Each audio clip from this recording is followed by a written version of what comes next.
My name is Claire Edwards. I'm a senior assistant in A&E and we are part of the MYED02 education team, and today we're here to show you how to apply Thomas splint. So today we're going to be applying a Thomas splint in order to reduce the fracture of a shaft of femur. This will reduce bleeding, reduce pain, reduce fat embolisms, and it will also help stabilise the fracture and immobilise the leg. A fractured femur can be very painful. It's not within the remit of this video to discuss this in detail, but a patient should be receiving adequate analgesia, which may include sedation. Before traction is applied, the patient should be attached to all appropriate monitoring and this should be performed in resus. You'll need a doctor for sedation or analgesia and also a doctor to help apply the traction.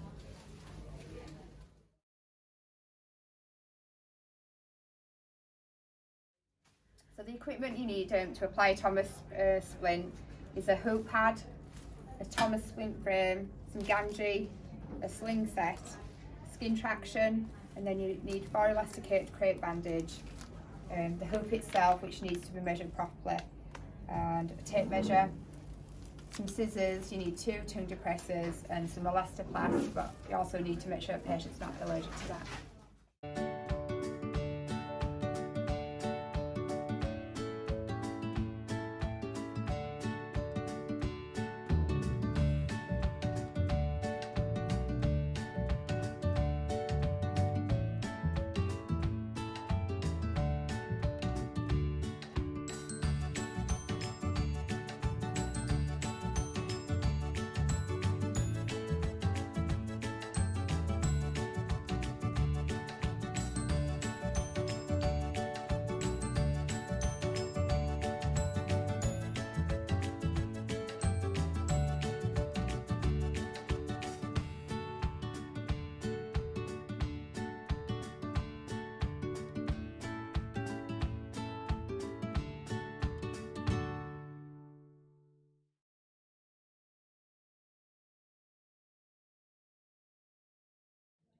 So to start with, you'd measure the patient's uninjured leg. So you'd start from the groin down to the ankle, and then you'd have to add 30 centimetres on.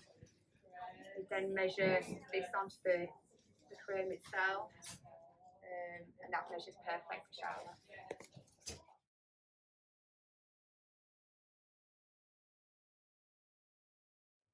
So we've selected the appropriate size hoop by measuring the patient's thigh. What you need to do is remove it from the packaging. You get the hoop pad and place the hoop in the middle. You need to fold it over and velcro it back on itself and just work your way around the hoop. The top have some little slits here for the end of the hoop to hang out, and you just velcro that together, and then the same on this side. So then you take your hoop, you place it into the top of the frame of the Thomas splint, pushing down on the little tabs to allow the hoops to go in. So you need a 20 to 30 degree tilt to fit the groin with the steepest side on the outer of the leg.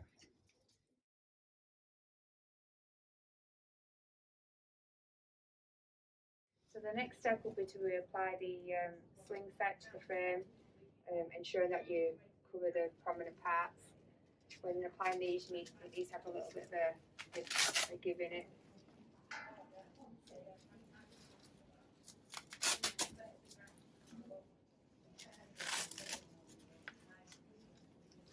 So on the last one, you need to ensure that there's a 40 centimetre gap between the bottom of the sling set and the end of the frame.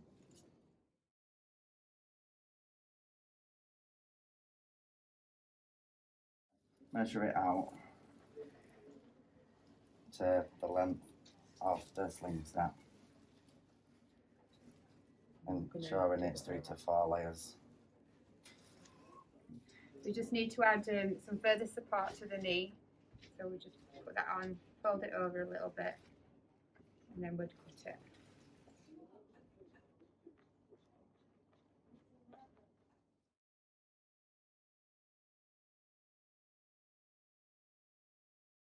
So this is the skin traction that we use in this trust. It's the Tensorplast skin traction, making sure that you're picking out the right size, so we do have adult skin traction and pediatric skin traction as well. So first of all, we'll open the box, remove it out, and just undo the ropes.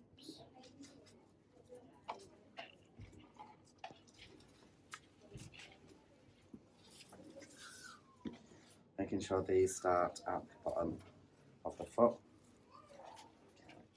So just above the ankle joint, there's the sticky part of the bandage. So you start on one side. You start by the sticky bit starting at the ankle, and then you're rolling it out and sticking it to the patient's leg.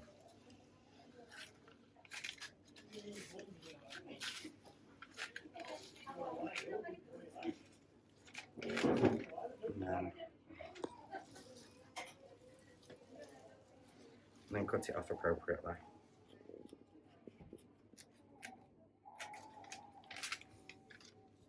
And then start again, so with the sticky part of the leg, just above the ankle.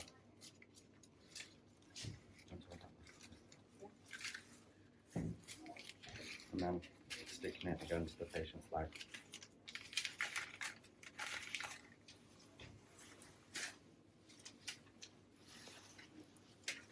You take the pre-prepared splint to the patient, asking your colleague to provide slight traction and support. Place it at the back of the leg, ensure you avoid the genitalia area, and also the foot must be free. You then clasp the click at the top, and then there's a foam spongy part here that you can apply to provide support so it doesn't rub the patient.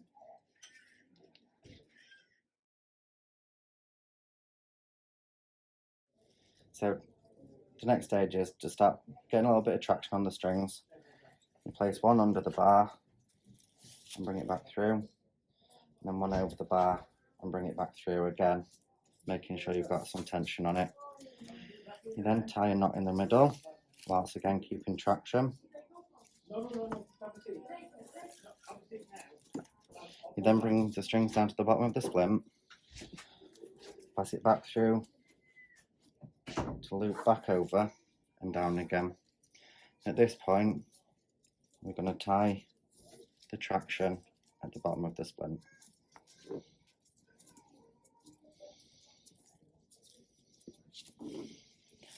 Then we get our lolly stick that's covered in elastoplast tape, placing it in between the two halves of the string at a slight angle, and then we're going to start to twist the lollipop stick, which this then applies your traction.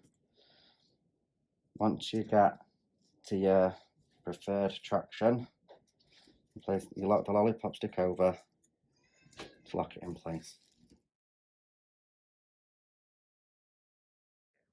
So pre and post traction, we need to ensure that the patient's neurovascular intact. By doing this, we need to be checking the pedal pulses, ensuring that they're present, and then we're going to be checking the capillary refill of the toes and ensuring this is documented pre and post traction. So the last part of this application is to apply the correct bandage, and that's strapping the leg to the splint.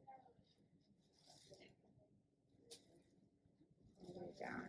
You need to avoid the knee part.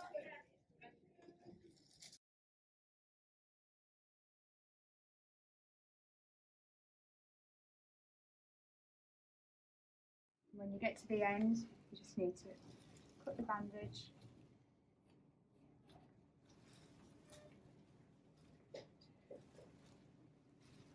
And you just fasten that with some elastic.